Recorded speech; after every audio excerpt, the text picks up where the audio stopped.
Hello, hello, Foxtrot 4 Hotel Whisky Novembre F4 HWN. J'espère que vous allez bien. Et on se retrouve ce soir pour une petite vidéo afin d'évoquer un sujet qui concerne celui des dépôts GitHub. Alors, bien évidemment, le but n'est pas de vous faire une formation sur Git ou l'utilisation de GitHub, hein. Je vais essentiellement parler des dépôts GitHub qui sont liés à mon développement de firmware sur le Quanchen K5. Alors pour celles et ceux qui me suivent depuis déjà quelques jours, quelques semaines ou quelques mois, peut-être depuis le début pour certains, vous savez que j'avais pris l'habitude de vous envoyer sur un dépôt GitHub que j'avais dédié à la publication des firmwares que je vous mettais à disposition. Ce dépôt GitHub, le voici, c'est celui-ci. Vous aviez donc ici les différentes releases que vous pouvez toujours bien sûr consulter aujourd'hui avec ici ce qu'on appelle un changelog, donc un listing assez concis mais précis des évolutions et des corrections apportées. Vous aviez également un répertoire archive qui vous permettait de récupérer très rapidement telle ou telle version de firmware si vous aviez envie de revenir sur une version antérieure. Et puis vous aviez également, accessible à ce niveau-là, mais ça n'est plus le cas désormais, la possibilité d'interagir avec moi via les issues de façon à tout simplement me remonter un bug, une problématique, une suggestion ou que sais-je. Euh, Ce dépôt GitHub, ce qu'il faut comprendre, c'est que à la base, je l'ai ouvert tout simplement parce que je pensais que j'allais juste faire une ou deux petites modifications sur le firmware de Exhumer. Je n'avais absolument pas en tête, en fait, que j'allais aller plus loin, que j'allais fixer des dizaines de bugs et développer de nouvelles fonctionnalités. Mais ce qu'il faut comprendre, c'est que c'est pas là en fait que moi je travaille. J'ai depuis le début un autre dépôt GitHub qui lui est dédié véritablement à la partie code et on y trouve bien évidemment le code source de ce firmware puisque je vous le rappelle, le firmware que je développe, je ne suis pas le seul, il y en a d'autres qui sont comme ça, est un firmware open source sous licence Apache 2.0. Ce dépôt sur lequel moi je passe le plus de temps, c'est celui-ci. Donc vous retrouvez effectivement ici tout le code source et bien évidemment on retrouve exactement les mêmes fonctionnalités avec les releases qui sont listées ici et également les issues qui sont là. Bon.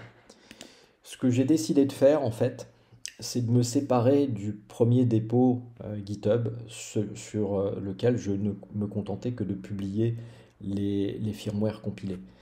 Pour moi, ça n'avait plus vraiment de sens de gérer deux dépôts. Ça n'avait plus vraiment de sens en plus d'avoir un dépôt sur lequel il n'y avait que les binaires compilés de mes firmwares et sur lequel pourtant les utilisateurs venaient déposer les issues. Des issues étaient déposées sur un dépôt qui ne comportait même pas de code source. Donc pour moi, ça n'avait plus de sens en fait. Donc ce que j'ai fait, c'est la chose suivante. Le dépôt GitHub que vous aviez l'habitude d'utiliser est désormais archivé. Il est passé en lecture seule. Bien évidemment, son contenu est toujours là.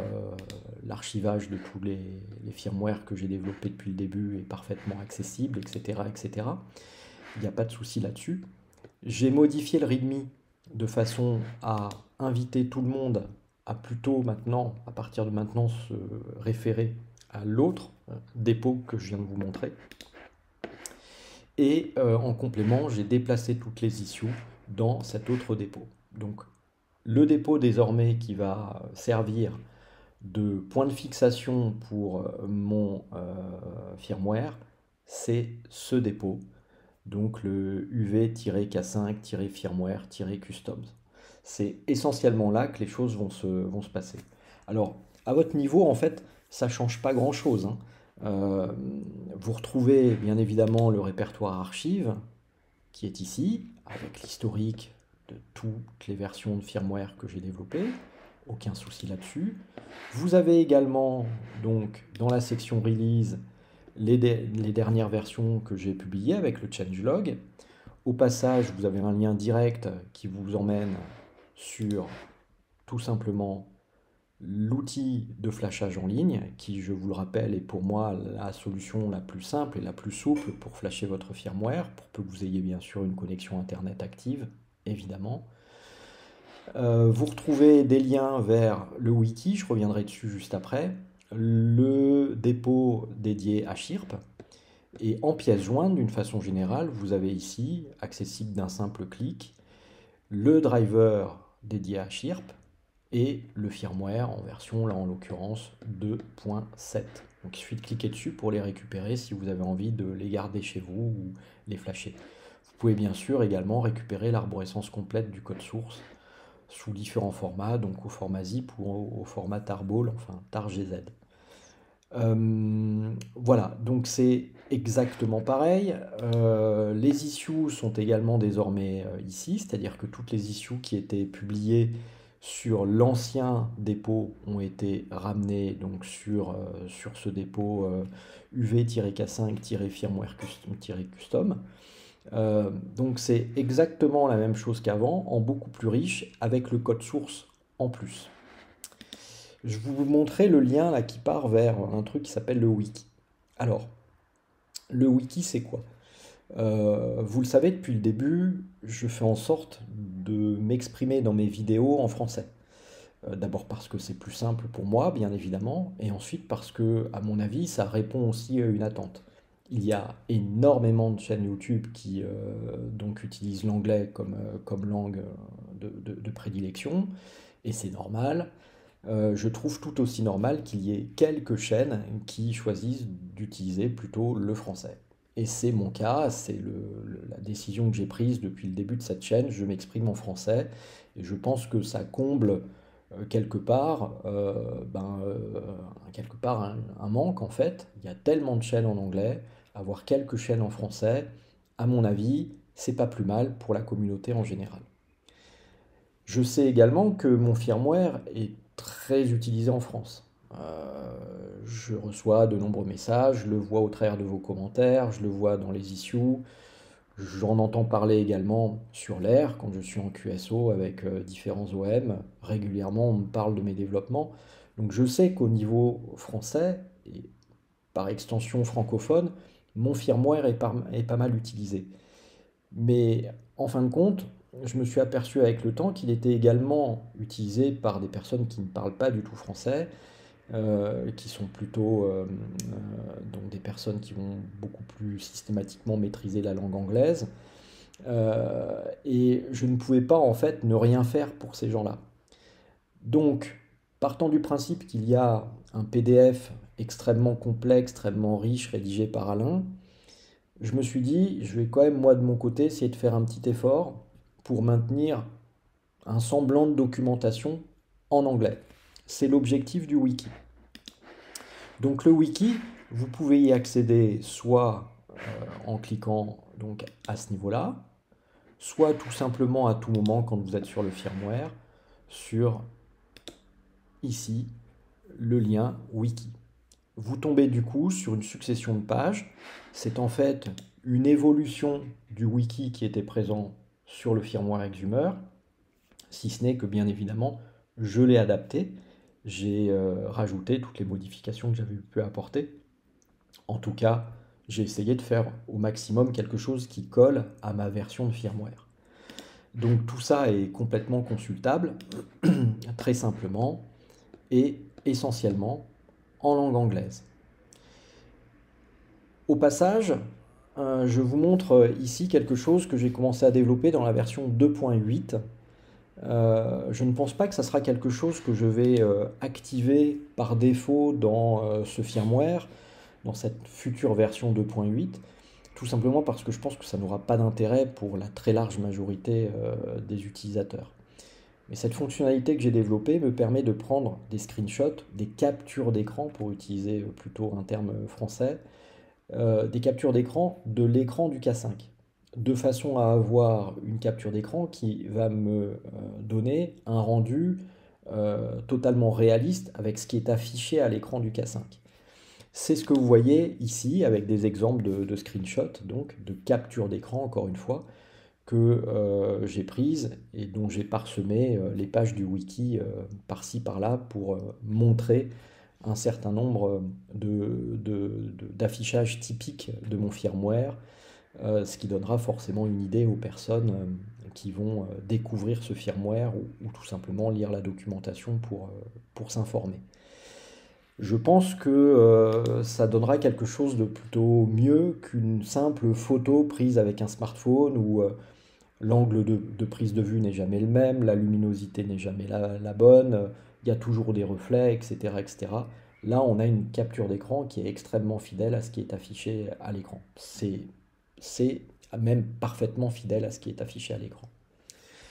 Donc voilà, cette fonctionnalité que j'ai développée dans la version 2.8, qui n'est pas encore prête, hein, cette version, hein, je le précise, cette fonctionnalité, je l'ai développée aussi en vue d'enrichir la documentation et notamment le wiki avec ce type d'écran. Et j'espère que tous les utilisateurs beaucoup plus à l'aise avec la langue anglaise eh bien, s'y retrouveront et essayeront du coup de pouvoir un peu s'y retrouver dans ce firmware que j'ai développé. C'est pas parfait, mais j'ai essayé de faire au mieux. Voilà. Euh, Qu'est-ce que je voulais dire d'autre en complément de tout ça? Oui, si vous le souhaitez, vous pouvez m'aider, ou plutôt aider le firmware F4HWN. Euh, pour celles et ceux qui ont un compte GitHub, je précise que celles et ceux qui n'en ont pas peuvent en créer un, c'est gratuit, hein. Une petite chose que vous pourriez faire est la chose suivante. Au niveau de chaque dépôt GitHub, vous avez ici un certain nombre de boutons sur lesquels vous pouvez agir. Vous pouvez cliquer ici pour ajouter une étoile. Vous pouvez cliquer ici pour forker ce dépôt GitHub. Et vous pouvez cliquer ici également pour avoir des alertes qui vont vous permettre de suivre en quasi temps réel les évolutions de ce dépôt quand il y a des modifications, des changements, des nouvelles publications, etc., etc.